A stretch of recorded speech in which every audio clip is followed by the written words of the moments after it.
Welcome to Caveman Corner with your host, Jeff. Then. What's going on, Ray? We're doing this over the phone. This is probably the best you're ever going to sound on this podcast. Oh, yeah, I'm doing good, man. I couldn't hear nothing. I couldn't hear Captain Caveman, so I don't know what the... I didn't have that queued up, so we messed that up. Oh, shit. Well, it's super snowy out. It's bad traveling, so Ray decided to stay home, and we're just doing it from our on location. I'm here, he's there, and we're going to figure it out. But UFC happened last night, so we got to sit down and talk about it. Caveman, coming out of North Buffalo, and I'm coming out of the east side, man, Ricky Gaskin. Oh, damn, you better look out. He's probably drooling right next to you, pooping in your snow. Don't eat the brown snow. Anyways, did you get to see the UFC? No, I didn't. Was it because... Go ahead. I seen a lot of the from the people online and social media. Yeah. And I thought it was fun. The ESPN Plus sucks balls officially. I hate it. Any thoughts on it? I see people leaving comments about it, about paying the extra fee, and I don't know. I just heard it was terrible, too. Yeah, first of all, I tried to sign up for over an hour and 15 minutes, so I missed almost half the card trying to sign up for the free trial of the stupid thing. It just kept, the website wouldn't load, so I couldn't get the free trial started. I had to put in all my credit card information over and over and over again, and it wouldn't take it, so I missed like 3 goddamn fights. It was very, very frustrating waiting for it. On top of that, you got to pay an extra $5 a month now to watch UFC, and it almost makes the UFC Fight Pass worthless. Right. I got the Fight Pass because I can watch the old fight. I'm kind of glad they got the K1 fight, but yeah, it's kind of stupid, you know. Because the prelims are on ESPN Plus, then the early prelims are on ESPN Plus, then the regular prelims are on ESPN, and then the main card goes back to ESPN Plus, which is, I mean, I guess it's good for selling ESPN Plus, but it sucks for UFC fans. I agree with you on that, Caveman. Yeah, I mean, I don't think I'm going to keep the subscription for $5. It's stupid. And the other thing is that are bars even going to show it anymore? Because how are they going to stream it to their TVs? Right. No more Buffalo Wild Wings. I know. It's going to suck for the bars. It's going to suck for a lot of people. I hope UFC got a lot of money from ESPN for them to be able to do that. No, ESPN is owned by Disney, right? I have no idea, dude. I'm not that smart. Is that a fact? I'm pretty sure Disney owns ESPN. They own ABC network. I'm not that smart, but I'm pretty sure if you want to... after the podcast, I'll check it out to make sure. It doesn't matter. We already said it, so it's true whether it's true or not. Let's break down the card. Go ahead. I'm sorry. I'm telling the people, don't worry, it's coming out of my mouth. So, yeah. If Ray says if Ray says it's the goddamn truth, that's for sure. I guess the first fight we really need to talk about was Alexander Hernandez and Donald Cerrone. The last fight of the prelims cards that were on ESPN. Cerrone came back and won with a second round knockout. Really. They call it TKO, but he dropped him and he just finished him with ground and pounding. Nice finish for Donald Cerrone. 3:43 into the second round. Hernandez was a killer, dude. He was stalking forward, and Cerrone hurt him with some knees, and then he just beat him up, man, for the next round and a half. Is it true he's going to fight McGregor next? I don't know. He called McGregor out. Well, he didn't really call McGregor out. He called a top 5 guy out, but he said he wanted the Conor McGregor fight. And man, that's a great fight for these two guys, 2 stand-up guys. That's who you want to see Conor McGregor fight someone that's going to stand up with him, not try and take him down, you know. But Cerrone might just take him down anyways. Nah, I think the Cowboy will stand up with him. Yeah, but dude, Cerrone's grappling is super underrated, man. He's really good on top. He took Hernandez down a couple of times too, and stayed on top of him a little bit. And I mean, they both kept getting back up to their feet and swinging for the fences. But Man, it looked good. And Cerrone had some good elbows, too, in the clinch. That's a fight you should go back and check out. You'll actually like that one, I think. All right, that's my type of fight. Yeah, Cerrone and McGregor. I think we should push for that one. That's a good fight. I think the fans would like to see that, too. Oh, yeah. Cerrone had his kid in the ring again, too, with the earmuffs on. What do you think about that? Oh. Would you take your son in the ring after you win? You know what? I thought about that, and I think that would be cool, but what if you lose, though? That'd be sad, for the kid. Well, he'll be out in the crowd, so he won't know right away. All right, let's get into the main card. Glover Teixeira fought Carl Robinson. I did not see this fight at all because I was still trying to sign up for ESPN Plus. Teixeira won by submission, 3 minutes 21 seconds, round one. It doesn't say what he won by. I didn't get a chance to see any of these fights yet, but I wanted to get this podcast out before before everyone else gets theirs out, so at least someone will listen to ours for a change. Yeah. What do you think about Teixeira? He was a contender at one point. He took a couple losses to some good fighters, and he's a tough guy, and he's never, nowhere near the title now, but he could be a test for anybody coming up to the light heavyweight division. He could actually be in title contention if John Jones goes up to fight Pudgy. Okay, yeah, that's true though. Because if John Jones leaves 205 to go fight Cormier, that whole light heavyweight's wide open because those are the top two guys that no one could beat, and then all these other guys, at 205 is wide open if John Jones leaves. Well, I ain't think about that, and that's true because nobody in the 205 will beat John Jones. But like you said, if he leaves, that's a game changer. Yeah. Yeah, I think that makes light heavyweight really exciting. I almost wish John Jones would go up to heavyweight and beat Cormier. Make some great heavyweight fights too. Right. Actually, that's okay, man. Who's the second best light heavyweight in the UFC right now? Man, I don't know because they're all fucking so close to each other. When you look at it, Teixeira has just as much chance of anyone else. Top five. I'm gonna look up the rankings right now. Top five. Teixeira is his when he's fighting against like John Jones, the reach and long range, the distance, fighting them big guys, Yeah. So the light heavyweight, the top contenders are Cormier, Gustafsson, John Jones is a champ, then Cormier, who's a heavyweight now, so he shouldn't be ranked. Gustafsson, who's awesome. Anthony Smith, who's awesome. Belashki, I don't know who that is. Volkan Olsner there, he just got beat up. Corey Anderson, he's moving up the ranking. Thiago Santos, Reyes, some other guys, Manawa, OSP's in there. Teixeira's ranked 12th. He's top 10. But if Cormier's going, he's in the top 10 pretty much. And Jones is fighting Anthony Smith, so Anthony Smith is going to have another loss soon. I don't know. That knocks him out. And then if John Jones goes up after that, it's wide open, man. That's true. Yeah. Gustafsson's a killer, though. But I don't know. He just lost again too. It's so hard to say.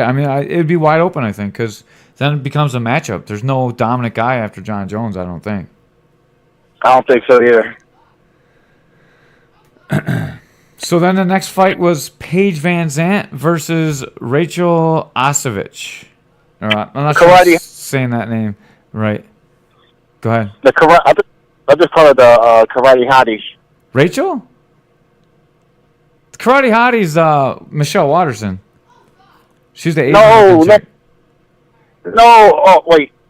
I'm talking about the other yeah, she's not the Karate Hottie, but to me she is. She's hot.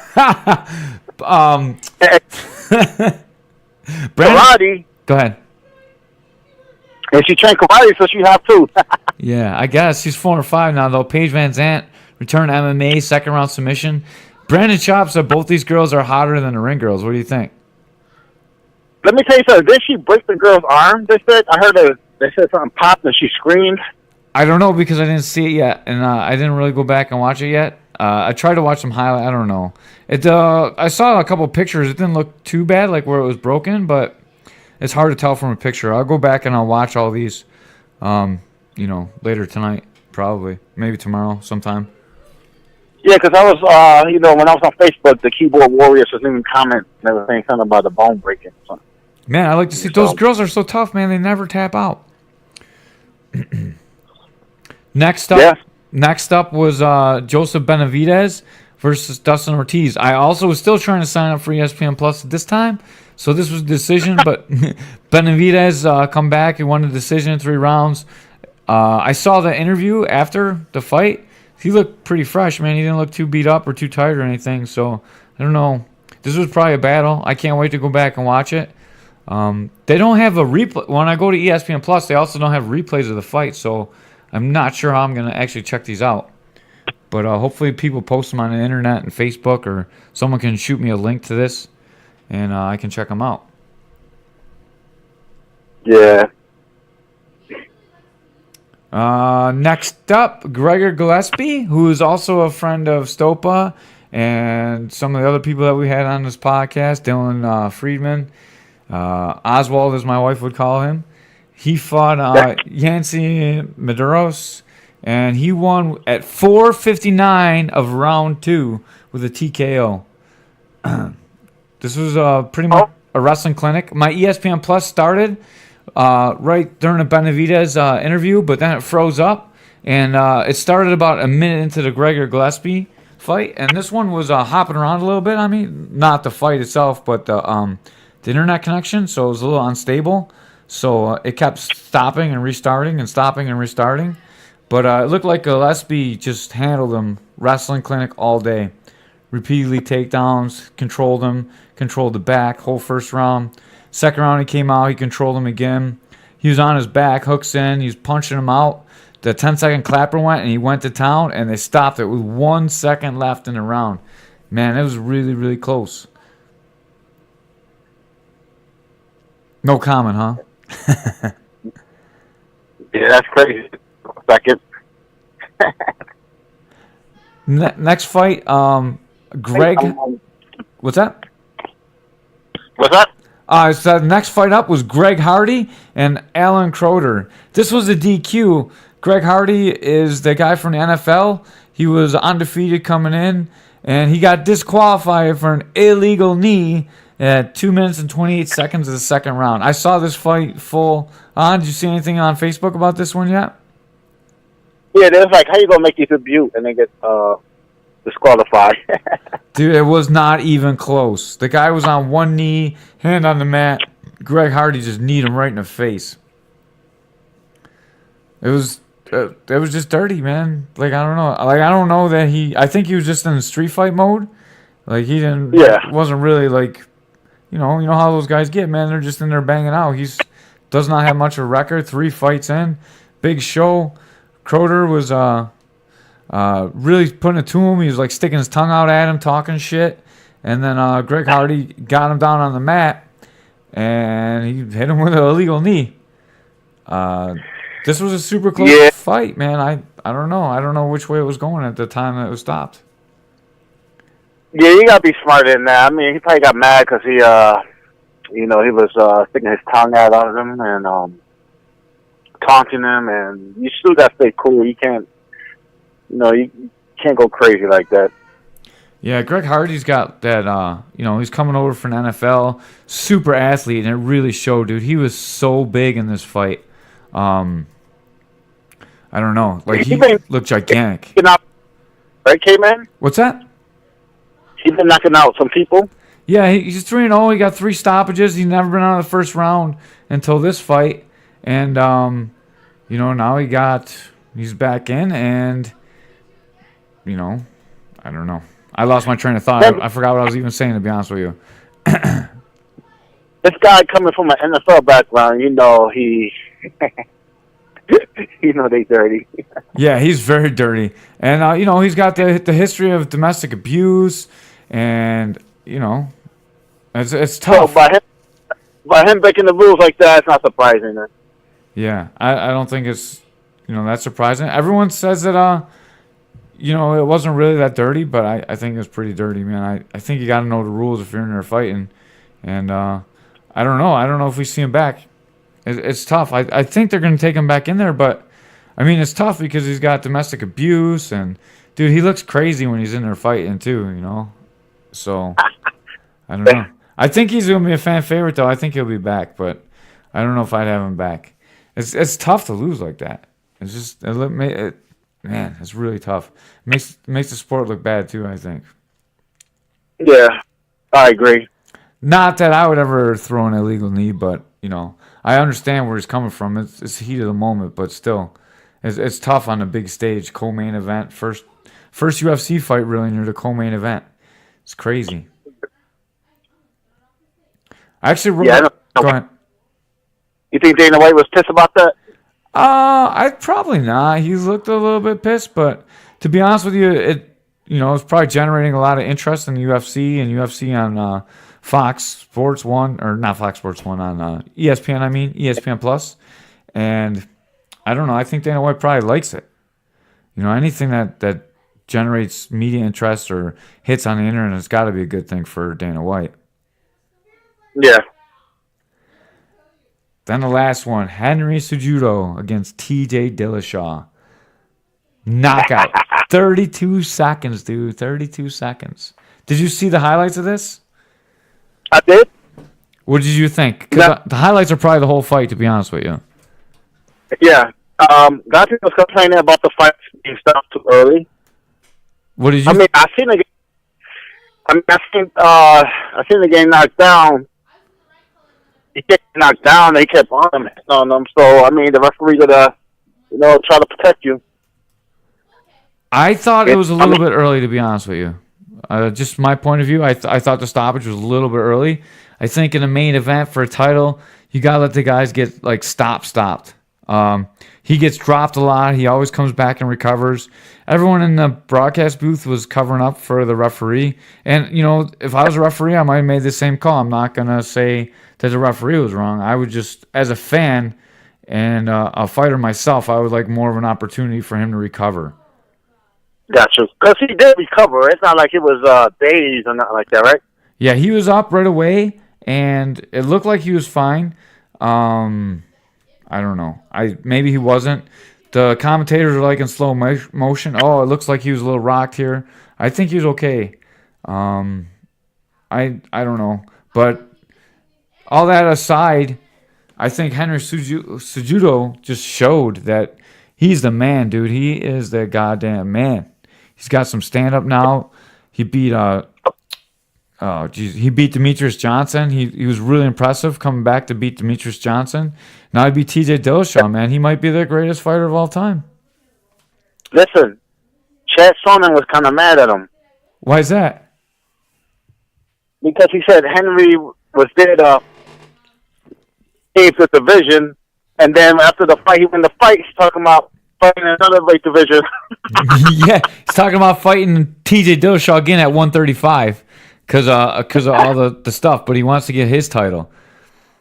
Which is great for Dillashaw, too. It might actually shut down the flyweight division. There's really not too much interest in it, to be honest with you. Right. I don't know. If they get rid of flyweight, I'd really like to see another weight class, though. Maybe go like 55, 65, 75, 85, 205, heavyweight. Or really, there could be something between 205 and heavyweight, to be honest. And make heavyweight a little bit higher. Maybe 205 to like 240 and then 240 to unlimited. So Ray could get back in there and fight.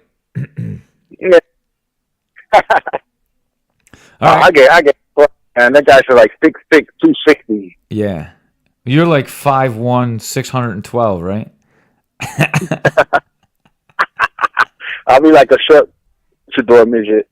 Yeah. So you're going to come into the gym tomorrow, huh? Yeah.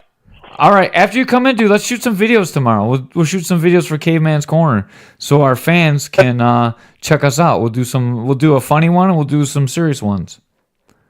All right, yeah, I'm down. All right, sounds good, man. I would love to do that too. And then we're gonna post it right here. So make sure you subscribe to the YouTube channel because that's where it'll be on. Make sure you subscribe to our Facebook channel because we'll definitely post on there.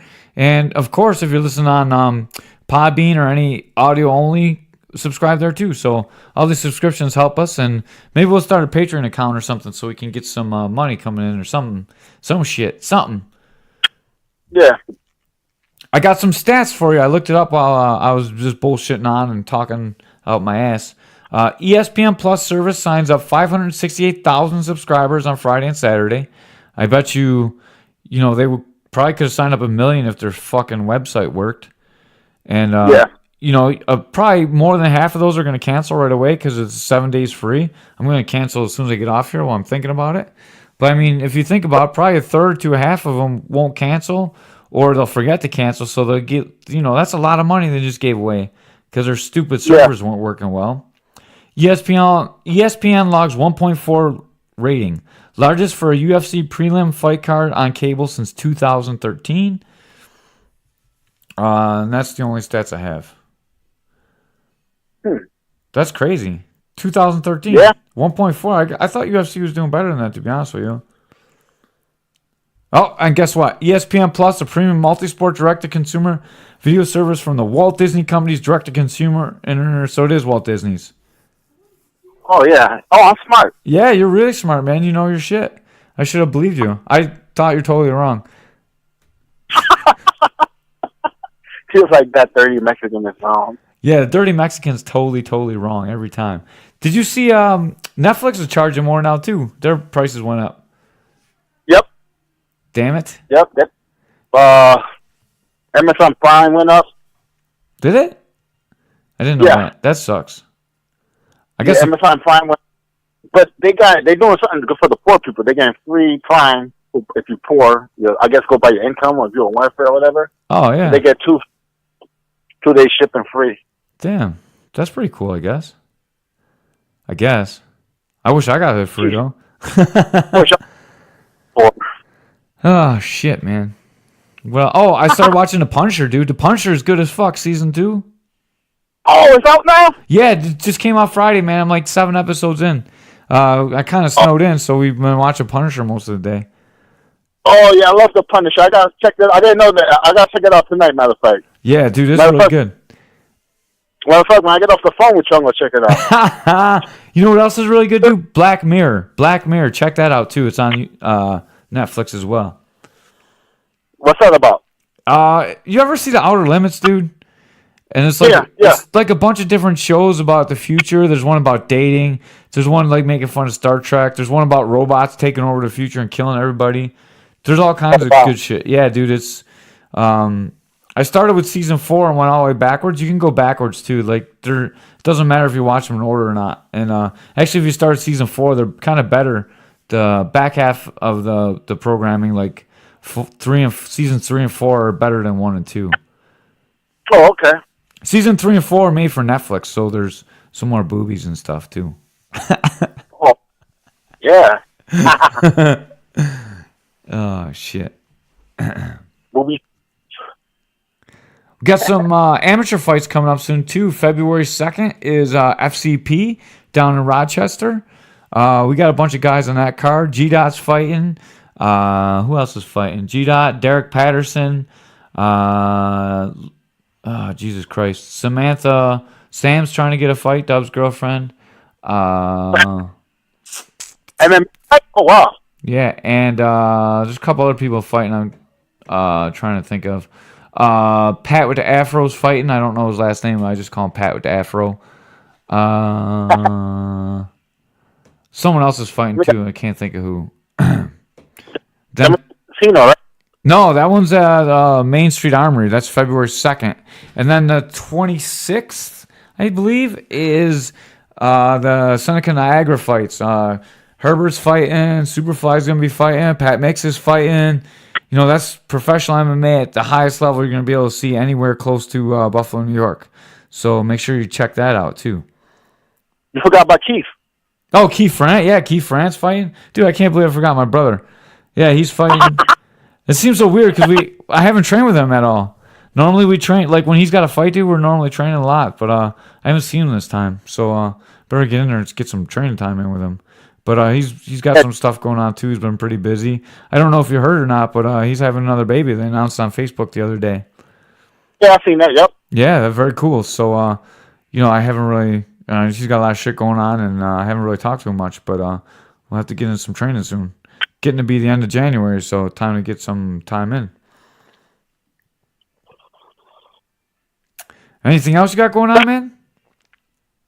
I'm definitely gonna be at the fight. I'm gonna go to the casino. I'm gonna get me a hotel room and the jacuzzi, and then watch the fight, and then go to the hotel and bang some Niagara Falls bras. Could get yourself in trouble with your girl, man. Better stop talking like that. No, I'm bad. Don't worry, we're 25 minutes in. No, neither one of our girls will be listening at this point. True. They stop listening after the opening and make sure we don't have any girls in the studio.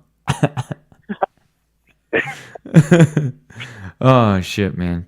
I don't know. I don't got too much else. You wanna? I'll play the music and we'll get out of here. Yeah. All right. I'll tell you when I play the music. I'm playing music in 3, 2, 1. Music's playing. All right, fight fans. Thank you for coming to the Caveman Corner. We are out here from the east side and north side of Buffalo. Peace. That was bad, Ray. That was the worst exit we ever had. My tongue just got tied up in my mouth. I'm not even going to edit this one. I'm just going to post it as horrible as it is. I know, right? Yeah. Who we got to get someone next week. Gonna get Sergio Bonarelli. All right, you get Sergio. I'll try and get one of the fighters that's fighting on one of the cards coming up, and I'll try and get Antonio Smith. Okay, cool. All right. Hey, Caveman. Yeah, what's up? Caveman, when I was at work Thursday, I ordered some pizza, right? Yeah. No, not pizza, but subs and stuff. I was hungry. Hey, guess who delivered the damn food to me? I don't know who. Ali. Ali? Rexhepi? Oh, man. Dude, he beat the shit out of me on Friday. We were doing some rounds. He hit me a spinning back kick in the liver. I was like, oh, goddamn. And then he beat me up. Yeah. Yeah, he's a tough damn kid, man. Oh, yeah. I asked him when he was going to fight again, but he said he was hurt, though. Yeah, I don't know. For being hurt, he beat the shit out of me. He said he just waiting to get better, he said. Yeah, he's pretty goddamn good. But he's always battling injuries, man. Like, he's getting bigger now, too, dude. He's been lifting weights, and, dude, he looks super huge. Girls be loving him. He's a fucking... So, he got things going for him. He's a great athlete. He's Eastern European. He got some good things going for him. Yeah, he's like an Albanian killer, man. God damn. Yeah. Albanians are tough. Lauren is fighting on King of the Cage, too. Got to fight. Oh, yeah. It's like a second time fighting, right? This is her fourth fight. This is her fourth fight. For King of the Cage? First fight for King of the Cage, but it's her fourth fight. Oh, okay. Yeah. Cool. All right. I'm out of here, man. That's a good half hour we got in. That's all I got. We made fun of Mickey, so we're all set. I can tag everyone that I talked about during the fights and the thing. So I got a good holdout and not holdout, a good social media footprint, so we can tag people in it. And you're gonna come tomorrow, and we're gonna shoot some film. Okay. Yeah. All right. Sounds good, man. Yep. Can't wait to see you. All right. Hey, man. For next weekend, Sergio Bonarelli, IVC. You know Sergio, right? Yeah, he's a promoter, right? The guy that put the IVC together. Yeah. Okay. Yeah. Yeah, we have to ask him a bunch of questions about Igor Vovchanson. I love that dude. Oh yeah, that's a beast, man. Igor. Yeah. Oh my god, dude. He could beat up. He was the first striker that beat up a wrestler and jiu-jitsu guy. Yeah. Like he's just straight. Yeah, straight killer. I wish he would. I wish he'd been around now so people could recognize him. No one but us is gonna even know who he is, you know. But Dude, he was a fucking killer. And by the time he went to Pride, he had like fight already and shit. Yeah, I mean, he's back from the old school no glove days, bare knuckle fighting, man. Psh. It's crazy. Yeah, we gotta talk about Igor. Yeah, and you gotta get Ken Shamrock on here so we talk all shit about him. Okay. Yeah, that'd be good. That'd be good for our 100th episode. This is 81, I think, so we're getting close. 19 more. All right, I'm gonna send a message to Ken about that. All right. Because he did tell me to